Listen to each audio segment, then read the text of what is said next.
We bought into the illusion of the American suburb with a desperate, pathetic hunger, genuinely believing that heavy deadbolts, flawlessly manicured emerald lawns, and the pathetic little octagonal security signs planted in our cedar mulch could somehow keep the encroaching dark out of Willow Creek, Pennsylvania. But we were fools, because the infection didn't crawl from a forgotten graveyard or descend from the night sky. It seeped up through the very plumbing of our perfect isolated cul-de-sac, gestating in the damp, forgotten spaces between our insulated drywall and foundation before spilling into our lives. Before the rot took hold, this was a place where children rode bicycles until the streetlights hummed to life, where the scent of backyard barbecues masked the scent of anything foul, and where the biggest neighborhood dispute was over the exact shade of beige permitted by the homeowners association. But that mundane reality was a thin, fragile skin stretched over a waiting abyss. The unraveling of our sanity started 3 weeks ago on a freezing Tuesday morning when I stepped out to retrieve the morning paper and found Mr. Abernathy's aging golden retriever lying on the frost-covered grass. But as I approached, the sickening smell of raw sewage, rusted copper, and aggressively rotting peaches assaulted my senses, forcing me to gag as I realized the dog had been turned completely inside out. The poor creature's ribs were bowing outward like a bloody, shattered ivory cage, its exposed, glistening pink lungs pulsing in the frigid air, its digestive tract coiled on the frozen Bermuda grass. And the absolute worst part was that the dog was still alive, still whimpering softly, trying to wag a tail that had been reduced to a wet, raw string of exposed vertebrae and trembling, bloody sinew. Hearing the wet slap of footsteps, I looked up to see Abernathy himself standing on his pristine porch, watering his frozen lawn with a yellow garden hose while wearing a thin plaid shirt in the 20-degree weather. But when he turned to face me, my mind fractured. His eye sockets were entirely gone, covered by smooth, unbroken, sickly pale skin, and his unhinged jaw hung impossibly low, resting against his sternum to expose a cavernous throat packed tight with writhing, glistening black soil. He smiled at me, the motion tearing his own cheeks from ear to ear with the sound of ripping canvas, thick black blood spilling down his chest as he offered a cheerful, gurgling wave. And when I ran back inside to dial 911, the phone line offered no dial tone, only a hollow, echoing hiss, accompanied by the sound of someone or something breathing softly, rhythmically, right into the receiver on the other end. By day 4, the very geometry and architecture of our homes began to decay and shift into jagged, bone-like angles that defied the laws of physics, casting shadows that stretched toward the sun rather than away from it, while the winter birds fell dead out of the gray sky, their tiny bodies bursting upon hitting the pavement, spilling not blood, but hundreds of wriggling, translucent larvae. The municipal water supply was the next to go, when my wife Sarah turned on the kitchen sink to wash our dinner plates, desperately trying to maintain some semblance of normalcy in our increasingly isolated nightmare. It wasn't water that poured from the faucet, but a thick, coagulated, gelatinous red sludge that instantly filled the room with the suffocating stench of an abandoned slaughterhouse. We watched in paralyzed horror as the sludge choked the stainless steel basin, accompanied by the horrific clattering sound of hundreds of human teeth, molars, bicuspids, incisors, spilling out of the drain, along with massive wet clumps of dark, tangled hair. And when I foolishly took a plunger to the drain, something deep inside the pipes pushed back, wrapping cold, slippery, impossibly long, multi-jointed fingers around the wooden handle, violently trying to drag my arm down into the crushing metallic dark.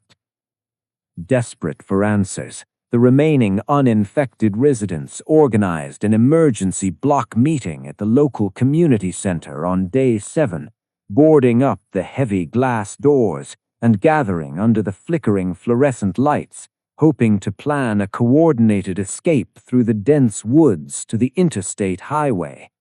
But the rot had already infiltrated our ranks. Our neighbor, Tom, from 744 Elmwood, stood up at the front folding table to address the terrified crowd, his skin shining with a sickly pale sweat. But as he spoke, his voice suddenly fractured and multiplied, layering upon itself until it sounded like a demonic synthesized chorus of a dozen different people speaking in perfect unison from a single throat. Before anyone could react, Tom raised trembling hands to his own face, his fingers sinking deep into his cheek as if his flesh were made of room-temperature butter. He pulled downward, and the entire front of his face peeled away with the sickening, deafening sound of wet Velcro tearing apart. But there was no bloody skull or muscle tissue beneath the skin. Instead, his hollowed-out head was overflowing with a writhing, pulsing mass of thousands of pale, segmented, foot-long worms, shifting and spiraling over one another to maintain the rough shape of a human head. And as the worms began to pour out of his neck and cascade onto the folding tables, the room erupted in absolute deafening hysteria. We trampled each other, breaking bones and shattering teeth in our desperate frenzy to escape through the emergency exits. But as I dragged Sarah out into the freezing night and looked back through the glass, I realized that half the room wasn't running. They were just standing perfectly still among the screaming chaos, their jaws unhinging, their bodies violently vibrating, as they patiently waited for Tom's worms to slither across the linoleum floor and crawl up their legs to hollow them from the inside.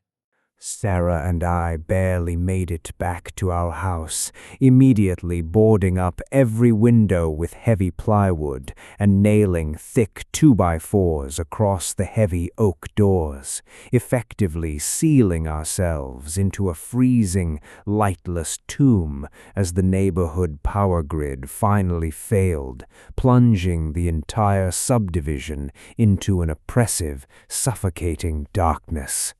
You cannot barricade your doors against a contagion that alters the very fabric of reality. The rot had already seeped into the bones of the house, causing the drywall to blister and sweat a dark, viscous, foul-smelling fluid, transforming the freezing ambient air into a suffocating, swamp-like humidity that coated our lungs with every terrified breath. I spent 3 days sitting on the living room floor, clutching a loaded shotgun that felt as useless as a child's toy, jumping at every creak of the floorboards until I finally fell into an exhausted, delirious sleep, only to be violently awakened by the sound of Sarah weeping hysterically in the pitch-black kitchen.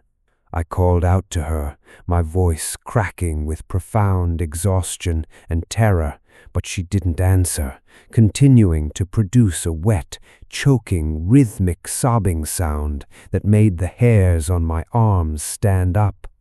I clicked on my heavy tactical flashlight and slowly crept down the hallway, the floorboards feeling soft and spongy beneath my boots, like walking on decaying flesh. The beam of the flashlight cut through the heavy, spore-filled air and landed on her.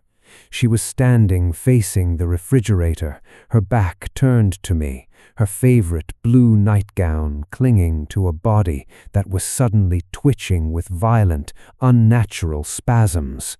"Sarah," I whispered, but as the word left my lips, her crying stopped instantly, and her spine snapped backward with a horrific, deafening crack, followed by another and another, her torso violently elongating, stretching upward to gain an impossible 2 feet in height, as the skin of her back tore completely open down the middle.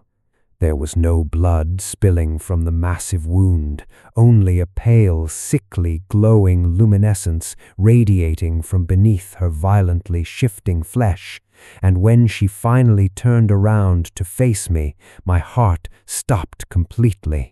It was wearing Sarah's nightgown, and it was wearing Sarah's face, but the face was stretched agonizingly tight over an alien, elongated skull that was entirely wrong. It possessed 4 solid black eyes, arranged vertically down the center of its bulging forehead, and its mouth was a massive vertical slit running from its chin all the way down to its collarbone, lined with jagged, translucent shards of broken bone instead of teeth. My survival instinct overrode my paralyzing grief, and I raised the shotgun, emptying 5 rounds of heavy buckshot directly into its chest, but the lead simply hit its torso and rippled into the fluid flesh like pebbles dropping into a muddy pond, the creature completely absorbing the kinetic impact without so much as a flinch. It lunged at me with terrifying speed, reaching out a pale hand, boasting too many spider-like joints, and as its unnaturally long fingers swiped against my left shoulder, the touch didn't cut me. It instantly melted my clothing and flesh, burning down to the bone like concentrated battery acid, sending a shockwave of blinding, white-hot pain through my entire nervous system. Screaming in agony, I fell backward, scrambling over the kitchen island and slipping uncontrollably in the thick, black sludge that was rapidly pooling on the linoleum floor, desperately dragging my burning, ruined body down the stairs into the subterranean darkness of the basement. I managed to drag my heavy, steel-reinforced workbench in front of the thick, solid oak basement door, effectively trapping myself in a windowless concrete box with no food, no water, no light, and a shoulder that was actively necrotizing, the smell of my own burning, rotting flesh filling the small, damp space. For the last 6 agonizing hours, I have sat trembling in the pitch black, listening to the entity drag unnaturally long, razor-sharp fingernails up and down the other side of the heavy oak door, slowly and methodically carving away the wood, while it uses Sarah's perfectly replicated sweet voice to taunt me. It isn't trying to break the door. It's playing with its food, using Sarah's deeply intimate memories to psychologically eviscerate me, whispering through the cracks about our honeymoon in Cabo, singing the lullaby she used to sing, and cruelly describing the exact details of the tragic miscarriage we suffered 5 years ago, wearing her hollowed-out brain and stolen vocal cords like a grotesque, mocking costume. If you are hearing this, If you live anywhere near the cursed borders of Willow Creek, Pennsylvania, or if you reside in any cookie-cutter subdivision where the houses look just a little too similar, you need to abandon everything immediately. Do not pack your bags. Do not gather your precious photo albums. Do not waste time looking for your pets. If you notice the streetlights flickering in a synchronized rhythmic pattern, if you smell the sickly sweet scent of ozone and rotting peaches wafting from your central air vents, or if you wake up to find your spouse sleeping with their eyes wide open, their skin feeling unnaturally loose and cold like wet paper, do not hesitate. Kill them, burn your house to the ground, and run for your life. You must napalm the entire zip code, call in airstrikes, do whatever it takes to prevent this parasitic, reality-bending hive mind from spreading to the densely populated cities, because it feeds on our proximity. It thrives in the quiet, isolated desperation of suburbia, and it will not stop until every single man, woman, and child is hollowed out and assimilated into its writhing, worm-filled collective. The heavy iron hinges of the basement door are finally snapping, the solid oak rotting into a fine gray dust simply from the entity's prolonged toxic proximity. And as my flashlight flickers and dies for the final time, I can see its impossibly long, pale, multi-jointed fingers pushing violently through the splinters of the collapsing barricade. The door violently groans and completely caves inward, sending a massive rush of freezing, sewage-scented wind slamming into my face, just as my own guttural, tearing screams of absolute agony are abruptly silenced by the wet, sickening crunch of my own skull being effortlessly crushed like an overripe melon under a sledgehammer. The darkness consumes me, leaving only the sickening, visceral sound of my own bones being violently snapped and rearranged to accommodate the thousands of segmented worms violently pouring down my throat, before a stolen, multi-layered, synthesized voice whispers into the bloody dark, assuring the silent, rotting neighborhood that we are finally peaceful and that the doors are always, always unlocked.